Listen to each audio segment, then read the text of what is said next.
Hello student, सत श्री अकाल, नमस्कार। तो आपका स्वागत है आपके अपने ही यूट्यूब चैनल बंसल अकेडमी पे। तो इस लेक्चर के अंदर ना बच्चे हम डिस्कस करने वाले हैं एक बहुत ही इम्पोर्टेंट टॉपिक को, जो कि एग्जाम्स में आता है और हर बार आता है, और आपके एग्जाम में तो पता नहीं इस टॉपिक से कितने क्वेश्चंस आए हैं। टॉपिक बच्चे बहुत सिंपल रहेगा, इंट्रोडक्शन टू इवोल्यूशन। एंड तक इस टॉपिक को देखना है और इसमें से आपको बहुत सारे जो क्वेश्चंस हैं वो देखने को मिलेंगे। तो सबसे पहले समझेंगे कि इवोल्यूशन बच्चे होता क्या है। इसको हम डायरेक्ट नहीं समझेंगे, इसको हम एक एग्जांपल के थ्रू समझेंगे। जैसे मान के चलो अपने सामने क्या है, एक कोई भी लिविंग ऑर्गेनिज्म है। सपोज करो अपने सामने है, यहाँ पे एक रैबिट है। यहाँ पे क्या है बच्चे, एक रैबिट है। अब बच्चे रैबिट जहां पे भी रहेगा ना, तो खाना तो वो खाएगा ना बच्चे, है ना। तो रैबिट खाता किसको है? फूड को खाएगा, जैसे घास खा ली। तो कुल मिला के बच्चे जो रैबिट होता है वो किसको खाएगा? वो प्लांट्स को खाता है, क्योंकि वो क्या होता है बच्चे, हर्बीवोर होता है ना। प्लांट में ग्रास को खा लिया उसने। अब ये जो रैबिट जहां पे भी रहेगा, इस रैबिट को खाने के लिए कोई ना कोई दूसरा ऑर्गेनिज्म भी प्रेजेंट होगा, जो इसका शिकार करेगा, जिसको हम प्रीडेटर बोलते हैं। तो इसका मतलब इसके आसपास कोई वो ऑर्गेनिज्म भी है जो इसको खाएगा। तो मान लो अपन ने बोला कि ये क्या है, ये एक लॉइन है जो इस रैबिट को खाएगा, ठीक है ना, ये यहाँ पे प्रेजेंट है। अब अगर और बातें करते हैं, तो इस रैबिट के आसपास एक ऐसा कॉम्पिटिटर है जो रैबिट के साथ फूड का कंपटीशन कर रहा है। कहने का मतलब वो भी इस प्लांट को खाएगा। चलो मान लो वो है एक डियर। हमने क्या मान लिया कि एक डियर भी इस रैबिट के आसपास है, जो इसके फूड को खाएगा, जो इसके साथ कंपटीशन करेगा। अब ये जो रैबिट जहां पे भी रहेगा, उस एरिया का कुछ ना कुछ बच्चे टेम्परेचर होगा। यहाँ पे कुछ ना कुछ बच्चे क्या होगा, टेम्परेचर होगा। इस एरिया के अंदर कुछ ना कुछ टोपोग्राफी होगी। टोपोग्राफी का मतलब बच्चे, वहां पे सोइल कैसी है, वहां का जो एरिया है वो प्लेन है, फॉरेस्ट है ना। इसके अलावा बच्चे यहाँ पे हमें क्या देखने को मिलती है, रेनफॉल। तो इस एरिया के अंदर कुछ ना कुछ तो बेटा रेनफॉल भी हमें देखने को मिलेगी। अब कहने का मतलब ये है कि इतना कुछ इस रैबिट के आसपास देखने को मिलता है। अगर आपका मन करे ना बच्चा, तो रैबिट की जगह पे किसी भी दूसरे ऑर्गेनिज्म की आप एग्जांपल ले सकते हो। आप चाहे अपने आप को रख लो, है ना। अब हुआ क्या, देखो पहली बात तो ये फूड को खाएगा, और ये जो डियर है ये भी सेम फूड को खाएगा। तो दोनों के बीच में होगा कंपटीशन। दोनों के बीच में क्या होगा, कंपटीशन। दूसरा क्या है बच्चे, जो लॉइन है ये रैबिट को खाएगा, तो अब इसको जिंदा भी रहना है, इसको अपनी जान भी बचानी है। तो यहाँ पे होगा बेटा प्रीडेशन, है ना। यहाँ पे क्या होगा, प्रीडेशन। दूसरा अगर बात करें, इस एरिया के अंदर कुछ टोपोग्राफी है। इस एरिया के अंदर सॉइल है, सॉइल की पीएच है, सॉइल के अंदर कितनी ह्यूमिडिटी है, ये सारे फैक्टर्स भी है। और इस एरिया की कोई ना कोई रेनफॉल भी है। कभी रेनफॉल कम हो रही है, कभी रेनफॉल ज्यादा हो रही है। अगर रेनफॉल कम हो रही है, ज्यादा हो रही है, तो इफेक्ट किसके ऊपर पड़ेगा, टेम्परेचर के ऊपर। अगर मैं एक बात मान के चलूं कि ये जो भी एरिया है, क्या पूरे के पूरे 100-200 साल इस एरिया का टेम्परेचर सेम रहेगा?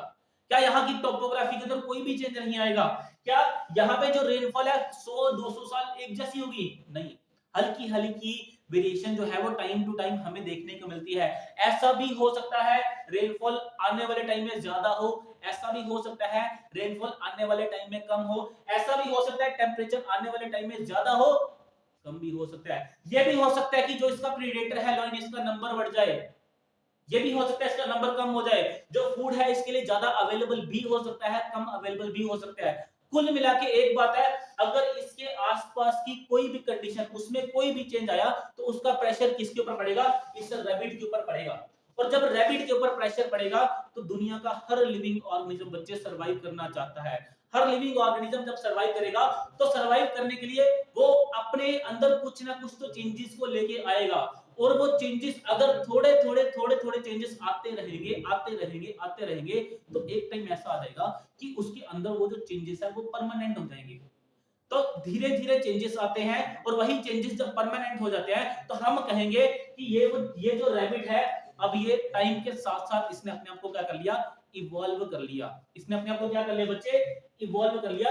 और इसी चीज को आप बोलेंगे अभी इस रैबिट का इवोल्यूशन जो है वो हो चुका है। तो इवोल्यूशन के बच्चे एक बहुत ही प्यारी सी, बहुत सी इंटरेस्टिंग और एग्जाम पॉइंट ऑफ व्यू से बहुत इंपॉर्टेंट डेफिनेशन क्या बनती है, इस डेफिनेशन में बच्चे कुछ वर्ड है, बहुत इंपॉर्टेंट वर्ड है, जैसे it is a gradual permanent changes in the genome on the basis of present condition. ध्यान रखना जो इवोल्यूशन होता है वो हमेशा प्रेजेंट सिनेरियो को, प्रेजेंट कंडीशन को देख के होता है। और इसके अंदर क्या होगा बेटा, इंपॉर्टेंट वर्ड है ग्रेजुअल मतलब धीरे धीरे, परमानेंट मतलब एक बार चेंज आ गया तो फिक्स रहेगा, चेंजेस मतलब वेरिएशन, चेंजेस मतलब वेरिएशन।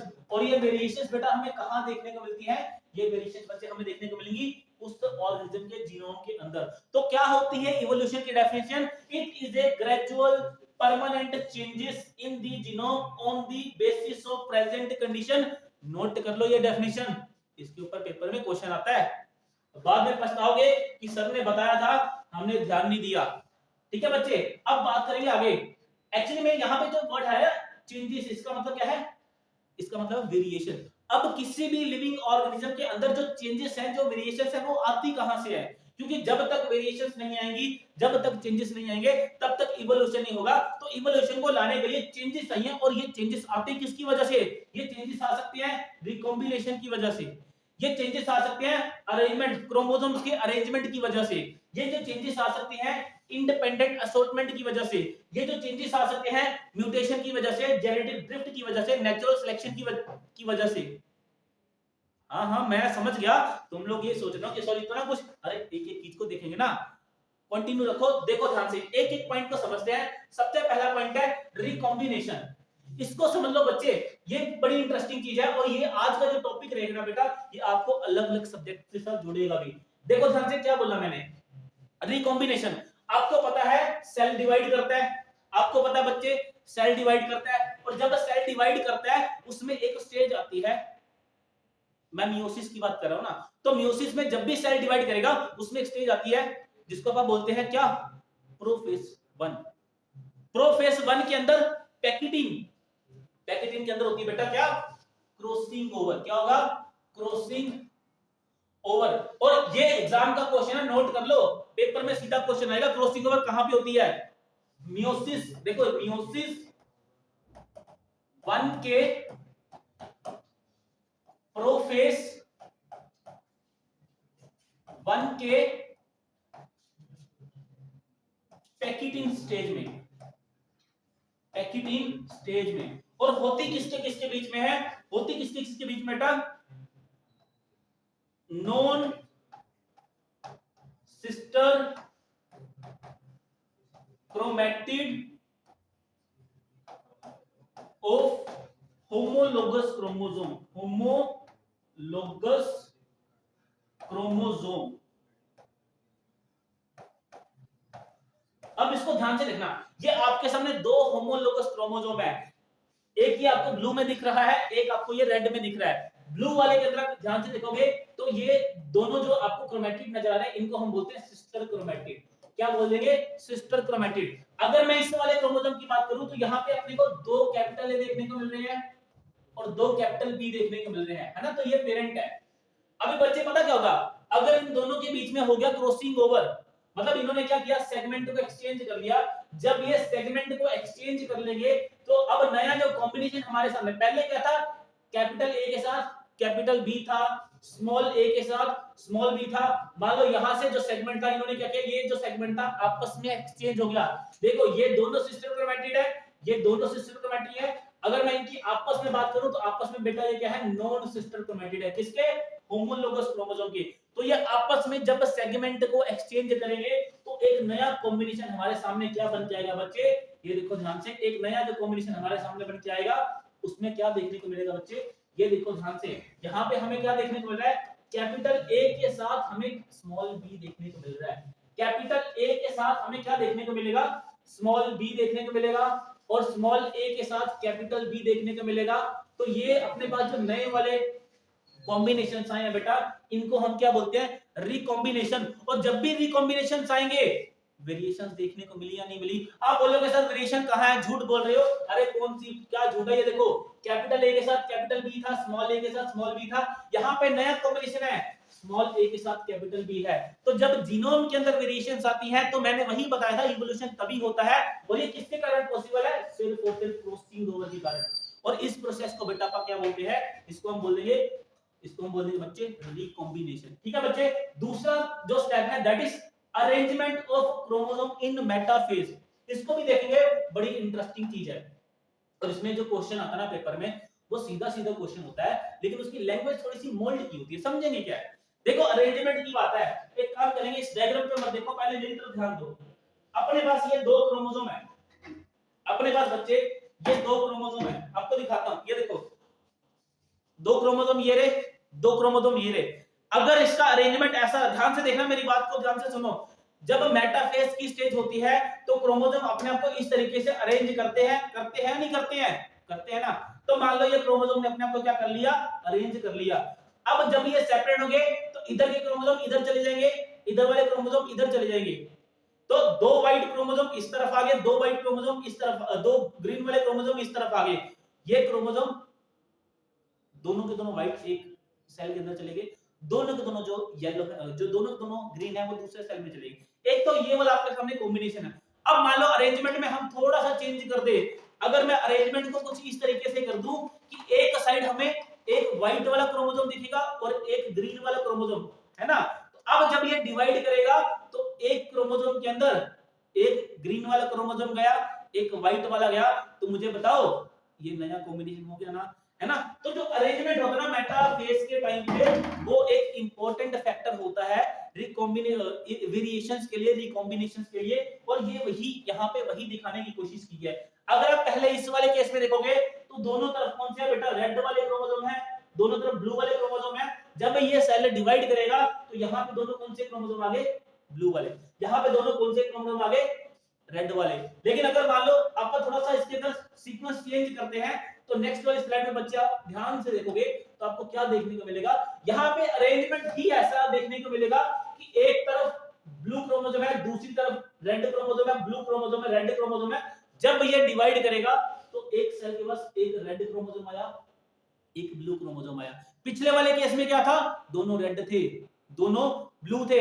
यहाँ पे क्या है, एक रेड है और एक ब्लू है, मतलब यहाँ से भी हमें वेरिएशन जो है, चेंजेस जो है वो देखने को मिल सकते हैं। तो बच्चे जो क्रोमोसोम की अरेंजमेंट होती है ना, क्रोमोसोम की अरेंजमेंट मेटाफेज में, ये एक इंपॉर्टेंट फैक्टर होता है वेरिएशंस को लाने के लिए। और जब भी वेरिएशंस आएंगी इवोल्यूशन तभी होगा, है ना। चलिए नेक्स्ट बात करेंगे इंडिपेंडेंट असॉर्टमेंट। आपने जेनेटिक्स के अंदर पढ़ा हुआ है मेंडल का लॉ ऑफ इंडिपेंडेंट असॉर्टमेंट। जिंदगी में सिर्फ सुना ही है, आज उसको प्रैक्टिकली समझेंगे, आज उसको प्रैक्टिकली समझेंगे। देखो डिफरेंस देखना, ये अरेंजमेंट है मेटाफेज के ऊपर, ये अरेंजमेंट है, ये क्या है बच्चे, अरेंजमेंट। जब ये डिवाइड करेगा ना तो ये नहीं कि ये जो ग्रीन वाला क्रोमोसोम है ये सामने वाले ग्रीन को या व्हाइट वाले को पूछ के करेगा कि मैं डिवाइड करूं कि ना करूं, ये अपनी मर्जी से डिवाइड करेगा। और इसी को बोलते हैं लॉ ऑफ इंडिपेंडेंट असॉर्टमेंट, है ना, कि जो कैरेक्टर्स होते हैं, जो जीन्स होते हैं, वो इंडिपेंडेंटली डिवाइड करते हैं, वो किसी दूसरे के ऊपर, दूसरे क्रोमोसोम के ऊपर, जीन के ऊपर नहीं डिपेंड करते। तो ये अरेंजमेंट है, जब ये डिवाइड करना शुरू कर देंगे इसको इंडिपेंडेंट असॉर्टमेंट बोलते हैं। दोनों के अंदर बहुत थोड़ा सा डिफरेंस है लेकिन इंपॉर्टेंट है। तो अभी तक हमें क्या पता चला कि रिकॉम्बिनेशन से, क्रॉसिंग ओवर से वेरिएशंस आती हैं, अरेंजमेंट से वेरिएशंस आती हैं, और लॉ ऑफ इंडिपेंडेंट असॉर्टमेंट मतलब जो डिवाइड करेगा क्रोमोसोम की जो मूवमेंट होती है उसके कारण भी हमें वेरिएशंस जो है वो देखने को मिलती है। चलिए नेक्स्ट वाले की बात करेंगे बेटा, जेनेटिक ड्रिफ्ट। बड़ा ही प्यारा टॉपिक है। आप बोलोगे सर इसमें क्या खास बात है, अरे बड़ी खास, इसके अंदर बड़ी खास बात है। मान लो आप जा रहे थे, आप चल के जा रहे थे, आपके रास्ते में बीटल थे 6-7, जिसके अंदर कुछ बीटल जो थे, यहाँ इस वाले डायग्राम को देखो, 3 बीटल जो है वो ब्राउन कलर के हैं, 3 जो बीटल है वो ग्रीन कलर के हैं। आप ऐसे चल के जा रहे थे, बाय चांस, जानबूझ के नहीं, बाय चांस आपका जो पैर था वो ग्रीन वाले बीटल्स पे रखा गया। अब अगर आप इस पॉपुलेशन को देखोगे तो इन फ्यूचर क्या होगा, यहाँ पे 3 जो बीटल्स हैं वो ब्राउन वाले दिखेंगे और एक कौन सा वाला बचेगा, ग्रीन वाला। 2 ग्रीन वाले कहां गए, अरे आपने अभी तो पैर रखा है, उसको तो मार दिया ना, खत्म ही कर दिया, बात ही खत्म होगी, है ना। तो अब ये जो पॉपुलेशन जब भी डिवाइड करेगी, ध्यान से सुनना, ये जो बचे हुए ऑर्गेनिज्म है जब ये डिवाइड करेंगे, इनके अंदर जो डीएनए है, जो करैक्टर है, वही अगली जनरेशन में जाएगा। और यहाँ पे 3 जो ब्राउन वाले हैं ये मिलकर अपने करैक्टर को आगे भेजेंगे और ग्रीन वाला एक क्या ये भी आगे भेजेगा। अब डिवीजन जब भी ज्यादा होगी ना, तो आने वाले टाइम में बच्चे ये जो ब्राउन वाले बीटल्स हैं ये आपको पॉपुलेशन के अंदर ज्यादा देखने को मिलेंगे। अगर ज्यादा देखने को मिलेंगे तो एक पॉपुलेशन के अंदर चेंज आया या नहीं आया, अरे चेंज आया ना, देखो कितना बड़ा चेंज आ गया। पहले 3 ही रेड थे, 3 ही ब्राउन थे, 3 ही ग्रीन थे। अब इस नई वाली पॉपुलेशन के अंदर जो ब्राउन वाले हैं उनका नंबर ज्यादा देखने को मिलेगा, मतलब उस पॉपुलेशन का इवोल्यूशन हो गया। और जेनेटिक जो होता है बेटा, ये हमेशा स्मॉल पॉपुलेशन के ऊपर अप्लाई होता है। यहाँ पे 2 फंडामेंट्स होते हैं, एक होता है बोटलनेक इफेक्ट, एक होता है फाउंडर जो इफेक्ट होता है। इन दोनों इफेक्ट को हम आने वाले लेक्चर्स में अच्छे से पढ़ेंगे, ठीक है बच्चे। नेक्स्ट वाले की बात करेंगे। नेक्स्ट हमारे सामने क्या निकल के आता है, natural selection, one of the important topic of evolution, natural selection. आज आप जिंदा हो ना, उसके पीछे रीजन क्या है, ये जो नेचर है ना ये हमें फेवर कर रहा है, हमें जो कुछ चीजें चाहिए सरवाइव करने के लिए सब मिल रही है। अब यहाँ पे बड़ा प्यारा डायग्राम है, एक चिड़िया थी, उसको इंसेक्ट को खाना था, उसने जब दूर से देखा ना तो उसको एक पेड़ के ऊपर ग्रीन कलर का बीटल नजर आया। आप बोलोगे सर ग्रीन कलर का क्यों नजर आया, यहाँ पे तो 2-3 ब्राउन कलर वाले भी बैठे हैं। बेटा एक्चुअली में जो ब्राउन कलर वाले बीटल्स है ना, इनका कलर और जो इनकी बैकग्राउंड है जिस स्टेम के ऊपर ये बैठे हैं, दोनों का कलर सेम है। इसका मतलब ये हुआ जो नेचर था वो इनको फेवर कर रहा था।